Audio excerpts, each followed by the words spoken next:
បើសិនជាប្រទេសមេក្ស៊ីកូមិនមានជាដំបូងសហរដ្ឋអាមេរិកនឹងពង្រីកដែនដីរហូតដល់អាមេរិកកណ្ដាល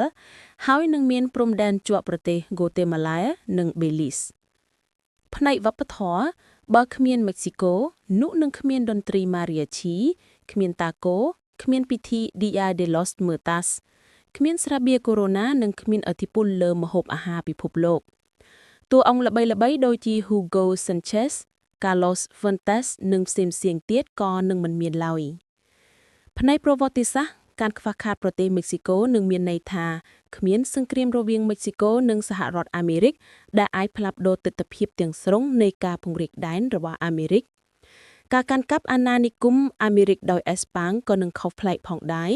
ជាមួយនឹងការអាចបន្តអាណាចក្រអាហ្សទិកឲ្យមានអាយុកាលវែងជាងមុនឬក៏តំបន់នោះនឹងនៅមានការអភិវឌ្ឍតិចហើយនេះជាចំណុចធំមួយបើគ្មានមេក្ស៊ីកូនោះនឹងមិនមានក្រុងទេសចរកានគូន